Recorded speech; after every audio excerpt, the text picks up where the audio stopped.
Hi, this is Brian Craddock, and welcome to my backyard. In this video, we're going to be walking through three questions that sort of help to explain my faith tradition. This assignment was given as the final project assignment for History of Western Music through Visible Music College. And I'm going to be answering these three questions. One is, what is the history of my faith tradition, which is, like I said, the Baptist Church. Where did it come from? What is its history? Where did it start? And why is it the way that it is today? The second question is, what is the music history of this faith tradition, Baptist faith tradition? Why do we use the instruments we use today? Why have they used the instruments that they used for so long? What music do they sing? And what is it, how did it get to where it is? And finally, my third question is, how does this affect my church service now at the church that I go to? I grew up in a very traditional Baptist church for most of the early part of my life. We went to an independent fundamental Baptist church with very conservative views on music and theology and everything. When I was between 8th grade and 9th grade, we went to a Southern Baptist church, which was more contemporary. So I have kind of a unique perspective in that I have very vivid memories of both places and how things worked in both places. And then now I go to a Southern Baptist church here that is actually a little even more different and more multicultural, multi-ethnic. And so how does the history of my faith tradition affect my life and affect my church now? And that's the final question. So first off, what is the history of my faith tradition of the Baptist church itself? The Baptist church came out of the separatism of a man named John Smith in 1609 or 1610, the very early 1600s. He separated from the church of his day and began to hold his own church services. Mainly, his biggest reason for doing this was that he, after studying the scriptures, decided that he did not think that the scriptures supported infant baptism, and that this baptism should be done by immersion. So baptism was the sort of the straw that broke the camel's back, the reason that he left the church of his day and began this church, which is called the Baptist Church, because that was the big issue. And so this man was Dutch, and so he began this faith tradition, which was then brought over to North America by people who came to the New World.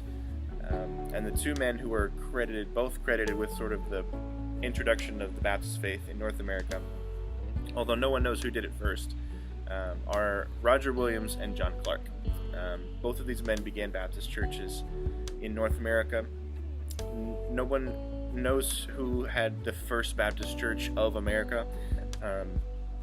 So mainly because the church records are a little spotty, and this began in the mid 1600s, so just a few decades after John Smith even began the church. And so the records have just kind of been lost, or just weren't taken very well in the first place. And so the Baptist faith really began in North America in 1630s, 1640s, but it wasn't until the 1700s, the 1730s specifically, during the First Great Awakening, that the Baptist faith really began to spread. And during and after the Great Awakening, between the 18th and 20th century, the Baptist church really just sort of had a fire underneath it, and it just spread like crazy, especially in the southern states, which is where I grew up. I grew up here in Tennessee. And so the Baptist tradition just sort of took over culture, and it is very cultural to go to church in the South, where in other places it just isn't. This is even where the term the Bible Belt came from. And so the Baptist church had a great deal to do with that here in the South, in Tennessee, where I am specifically, and also many other states. And it sort of took on different versions of itself. There's, the Baptist church that is the Baptist Gospel Church. You've got the Baptist, like more traditional Baptist church, and then nowadays you have also some more contemporary versions of that. What's interesting is that the liturgies actually did not change that much.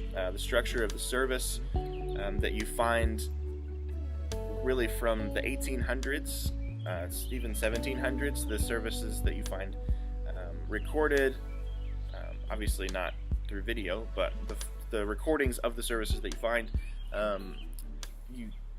it's really interesting that the service order is very, very similar. You start out with the same things, you move on to the same things, and so even in the contemporary service, that has changed very little. We've sort of substituted different things, different instruments, and different readings, but the same structure really exists that has been there for hundreds of years now, which is a pretty cool thing, actually. Now, the second question is, what is the music history of the Baptist Church? And for this question, I actually found a really, really helpful article that sort of it's sort of a 30,000-foot view of the music in the Baptist tradition.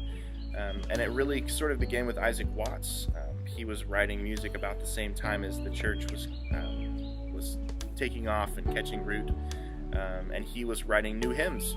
And Isaac Watts is known as the father of English hymnistry, and he, whether that is true or not, there's some debate about that. But whether or not that is true, he definitely was a huge source of writing, of hymnistry. He was a brilliant poet, a great musician who wrote really wonderful hymns with deep theology that were also really beautiful and easy to sing and easy to remember.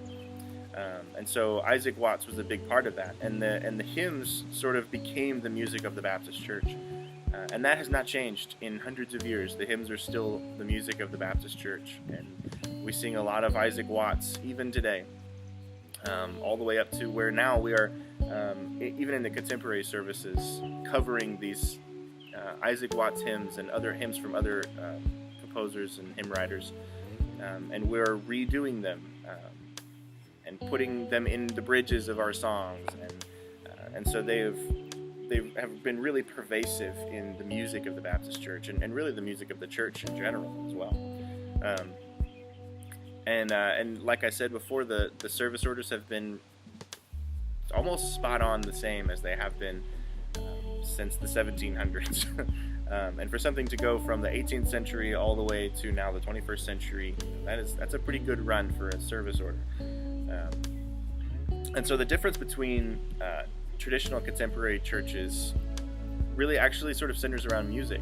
A lot of the theology is the same. Although not always, but a lot of the traditions are the same, a lot of the theology is the same, and the speaking is the same. Where it sort of breaks down is in music and in just sort of the way that people dress. It just seems a little bit more lax on the dress code in the contemporary services. And I grew up wearing a tie every Sunday. The difference between Sunday morning and Sunday night is you took off your suit coat on Sunday night, and you sang hymns, and then, moving into high school, you were suddenly allowed to wear jeans to church, which was pretty cool for, 14-year-old Brian. And so wardrobe was a big deal, but mainly the music itself is the reason that these churches sort of disagree. Traditional churches will say, well, the music of these contemporary churches is just too similar to the music of the world, and they're not necessarily fleeing the desires of the flesh. They're not fleeing the world, or they are not fleeing the world isn't exactly the hope or the goal, but they're not being unstained from the world. And from the contemporary side of the argument, which is sort of where I land now, it's to say, well, this music is beautiful, and music has never stopped evolving. We've always, from the beginning, sort of taken on some of the sounds of the culture, not necessarily so that it was appealing to the culture itself, but because it's appealing to us as part of that culture. And yes, it does make some of the music, easier for a new believer to come in and say, oh, well, I already like this style of music, and it exists with redeemed lyrics.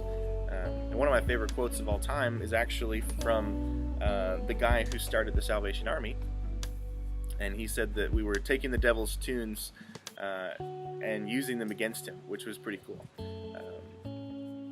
Some of that, obviously, there's some discretion to be used, but it's a really cool opportunity for music to be a good evangelistic tool.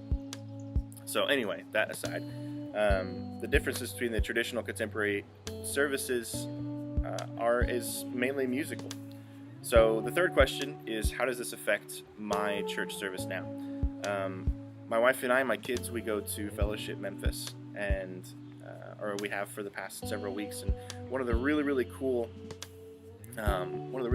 things about Fellowship Memphis is the music is really unique. And the music is really unique because the actual congregation is quite unique. They are a multi-ethnic, multicultural church. And so a lot of the music from a lot of different cultures just sort of gets all tossed together in this salad of the worship service. And it just makes it even tastier and more beautiful to look at and so enjoyable. So we have things like a saxophonist, we have drummer and a guitarist and singers, but a lot of the music that we'll do is anywhere from 2000s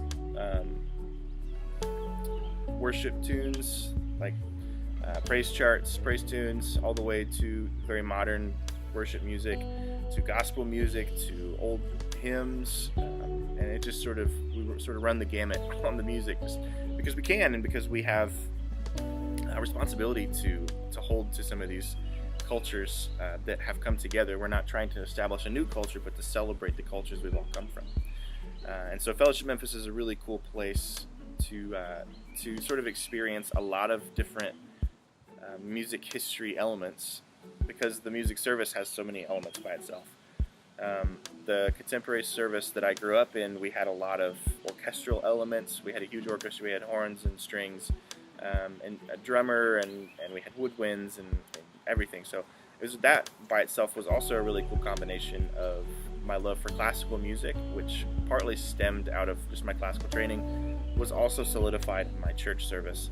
And now my love of funk and blues and gospel and R&B and worship and rock, all of that can also be fed through my church now.